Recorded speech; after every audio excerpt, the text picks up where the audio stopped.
24 जनवरी रविवार की शाम आंध्र प्रदेश के चित्तूर इलाके में एकदम सन्नाटा पसरा हुआ था और जैसे जैसे शाम बढ़ती जा रही थी इस घर से रोने चीखने की आवाज़ें अंधेरे को काटती हुई लोगों के बीच पहुंच रही थी। जैसे जैसे शाम बढ़ रही थी वैसे वैसे रोने पीटने की चीखने चिल्लाने की आवाज़ें और ज़्यादा बढ़ती जा रही थी, बंद नहीं हो रही थी।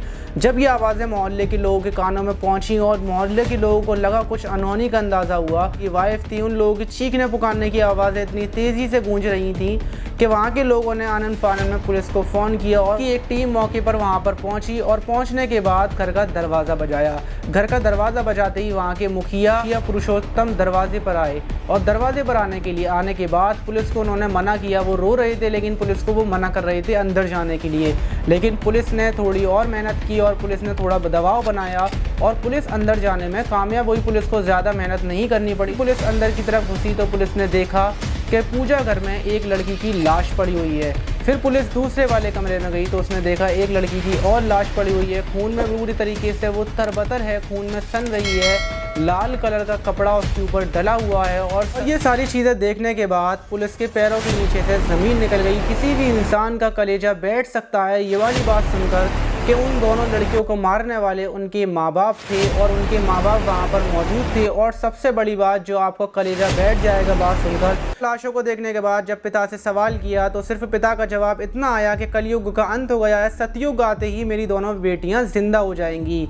ये दिल दहला देने वाली घटना किसी अनपढ़ पिता ने नहीं की है, पढ़े लिखे पिता ने अंधविश्वास के चक्कर में अपनी दोनों बेटियों को बहुत बेदर्दी से, बहुत बेरहमी से मारा। और जो मारने की पूरी कहानी है वो भी हम आपको बताने वाले हैं, कितनी बेरहमी से मारा। शायद आपका कलेजा कांप जाएगा सुनने के बाद। जिस पेशे से पदमजा प्रिंसिपल स्कूल की और पुरुषोत्तम डॉक्टरेट किए हुए हैं, दोनों अच्छे खासे पढ़े लिखे हैं और दोनों पुरुषोत्तम की पत्नी मैथ से MSc करी हुई थी और वो भी एक अच्छी पढ़ी लिखी थी। दोनों ही काफ़ी अच्छी बेटियां पढ़ने में काफ़ी तेज़ थी, दोनों बेटियां पढ़ने में बहुत होशियार थी। 27 साल की अकेलिया ने भोपाल से मास्टर डिग्री हासिल की थी तो वहीं 22 साल की साई दिव्या ने BBA किया था और मुंबई के AR रहमान म्यूज़िक की वो एक स्टूडेंट भी थी। उसको म्यूज़िक सीखने में बहुत ज़्यादा इंटरेस्ट था।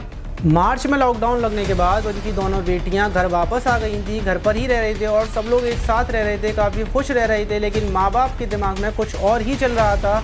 दोनों पढ़े लिखे माँ बाप के दिमाग में अंधविश्वास बैठ चुका था और उनका शैतानी दिमाग चल रहा था। उनको ये परवाह नहीं थी कि ये उनकी दोनों बेटियां हैं, उन्होंने अपनी दोनों बेटियों की हत्या करी, वो और ज़्यादा दिल को हिला देने वाला है। और जब इनके दिमाग में पूरे तरीके से अंधविश्वास घुस गया था तो 23 जनवरी की रात को इन लोगों ने अपनी जो बेटियां थी, दोनों बेटियां, एक बेटी कमरे के अंदर थी, एक बेटी को इन्होंने बुलाया और पूजा घर में बुलाकर उसको बिठा लिया, उससे पूजा करवाई। उसने काफ़ी पूजा की। उससे पूजा करवाने के बाद कुछ चीज़ें पूछी और कुछ चीज़ें पूछने के बाद माँ ने पीछे से एक डंबल से अपनी 27 साल की बेटी में सर में डंबल मार दिया और डंबल मारने के बाद उसको नीचे गिरा दिया और उसके सर में जब तक डंबल मारे जब तक वहाँ पर पूरे पूजा घर में खून से लड़की तरबतर नहीं हो गई और उसकी जान नहीं निकल गई।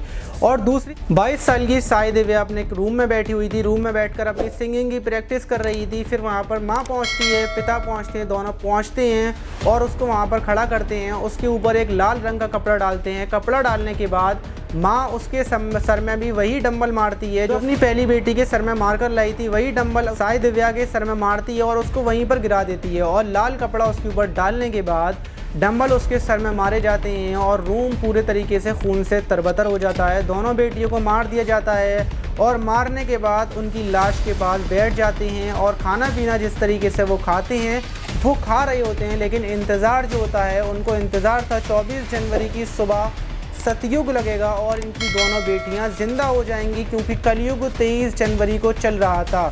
23 जनवरी को कलयुग चल रहा था, 24 जनवरी को सतयुग स्टार्ट हुआ और जैसे ही सूरज निकलेगा इनकी दोनों बेटियां जिंदा हो जाएंगी।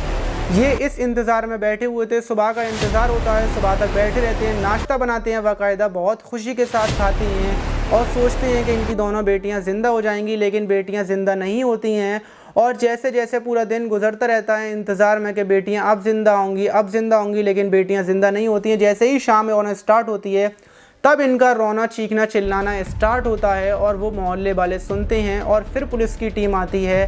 तो आप समझ सकते हैं कि आज के टाइम में अंधविश्वास की ये कहानी अंदर तक झकझोर देती है। शायद वो दोनों बेटियां होती हैं, पता नहीं क्या करती, क्या कर दिखाती, लेकिन इन दोनों अंधविश्वास के कारण उन दोनों जवान बेटियों की जान चली गई। बहुत दुख वाली खबर है ये। अगर वीडियो अच्छा लगा हो तो वीडियो को लाइक, चैनल को सब्सक्राइब ज़रूर कर लीजिएगा। और आप इन दोनों लोगों के बारे में क्या सोचते हैं, क्या बोलते हैं, कमेंट बॉक्स में ज़रूर बताइए। मिलते हैं अगली वीडियो।